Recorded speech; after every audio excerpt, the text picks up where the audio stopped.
Église du Seigneur, shalom, monde entier, shalom. Une autre très belle question de notre bien-aimé pasteur François d'Haïti. Aujourd'hui, c'est le tour d'Haïti qui pose des questions matures et nous y investissons pour expliquer au monde entier et à l'Église du Seigneur le mystère caché sur toutes ces belles questions. Le bien-aimé pasteur François en Haïti nous demande, j'aimerais avancer pour demander une différence entre la réception, le baptême, la plénitude et l'onction du Saint-Esprit. Il y a 4 choses.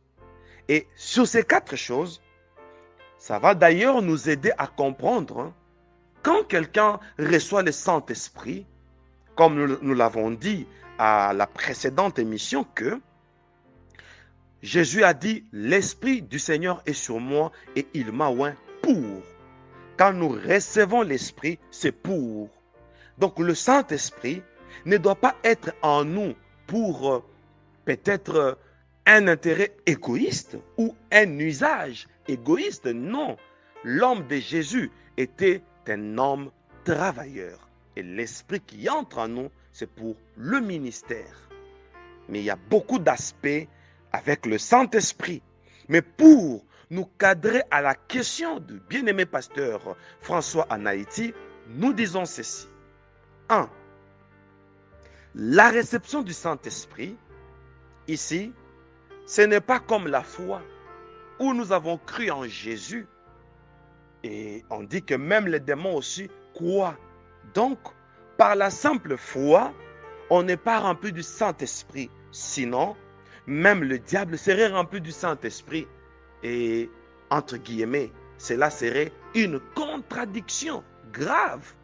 Ainsi, la réception du Saint-Esprit, c'est d'abord une présence de quelqu'un, c'est-à-dire Jésus en tant que personne, parce que le Saint-Esprit est une personne qui vient entrer dans la vie de quelqu'un d'autre pour qu'ils vivent ensemble et que cette personne qui sera bénéficiaire de la présence de Jésus en elle vive d'après les injonctions désormais du Saint-Esprit. Là, on voit, au-delà de la foi, une expérience où l'homme de Jésus vient habiter en nous sous la vertu du Saint-Esprit. C'est comme quelqu'un qui frappe, on ouvre la porte et on reçoit un visiteur. Et ici, nous recevons le Saint-Esprit. Nous lui ouvrons la porte de notre cœur et il vient entrer en nous. Ce n'est pas fini. Parlons du baptême du Saint-Esprit. Vous savez, quand quelqu'un est baptisé par le Saint-Esprit, c'est-à-dire le Saint-Esprit qu'on reçoit maintenant commence à nous sceller de la nature divine. Et là on dit, oh voici, quelqu'un est baptisé du Saint-Esprit. Ici, pourquoi on dit le baptême du Saint-Esprit, c'est comme un sceau. Pourquoi? Parce que le baptême, c'est un engagement. Le baptême, c'est une alliance. Et le Saint-Esprit nous amène à une certaine alliance. Pourquoi? Parce qu'il est entré en nous et il ne nous laisse pas indifférents. Il commence à nous initier à la nature divine. Il commence à nous initier à une vie de sainteté. Et là, on sent que la personne qui avait reçu le Saint-Esprit, c'est-à-dire l'homme de Jésus est entré en elle, et maintenant, l'homme de Jésus commence à impacter ces derniers. C'est ça le baptême du Saint-Esprit.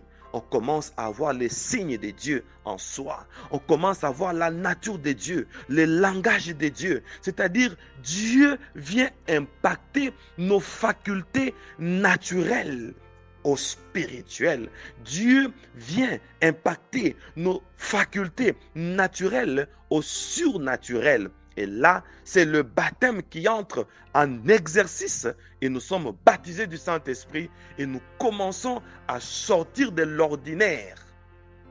Oh mon Dieu. Troisièmement, la plénitude du Saint-Esprit.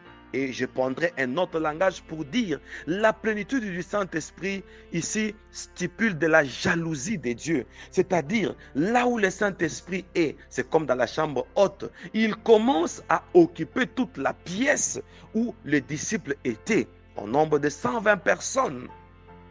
Et le Saint-Esprit, quand il est entré, il a occupé toute la pièce. Pourquoi? Parce que notre Dieu, c'est un Dieu jaloux. C'est-à-dire, là où il entre, c'est la réception du Saint-Esprit. Il commence à impacter. C'est ça le baptême du Saint-Esprit. Et ainsi, il ne reste pas sur l'impact de la personne, mais il commence à prendre toute la place. C'est-à-dire, quand on est rempli du Saint-Esprit, c'est-à-dire que Dieu veut qu'il prenne toute la place. Il y aura certaines choses qui vont commencer à se faire automatiquement au nom de la plénitude, tellement qu'il va remplir notre cœur. Or, c'est du dedans, c'est du cœur que sortent les pensées, les mauvaises pensées, les envies, les convoitises, le choix. Et quand le Saint-Esprit remplit toute la place, l'envie part de soi, le ressentiment part de soi, l'amour de certaines choses en forme de l'idolâtrie, ça part de soi. Pourquoi? Parce que le Saint-Esprit a rempli la personne et la personne n'a plus de place pour la jalousie, n'a plus de place pour l'envie, n'a plus de place pour la convoitise. N'est-ce pas merveilleux ça? Là, on voit que la personne est remplie du Saint-Esprit. Et ce n'est pas fini. L'onction du Saint-Esprit, quatrièmement. Or, l'onction, c'est le verbe oindre. Ici, le Saint-Esprit met à part la personne. C'est ça l'onction du Saint-Esprit. C'est-à-dire, il lui communique une onction, c'est-à-dire encore une consécration. On devient consacré et on devient une propriété privée de Dieu. C'est-à-dire, Dieu peut nous utiliser n'importe quand, n'importe comment, n'importe où. Et ici, c'est sans mesure. On peut parler en langue, on peut prophétiser, on peut guérir les malades, on peut faire un miracle, on peut prêcher, etc. Là, c'est l'onction qui entre en jeu. Oh mon Dieu, soyez bénis.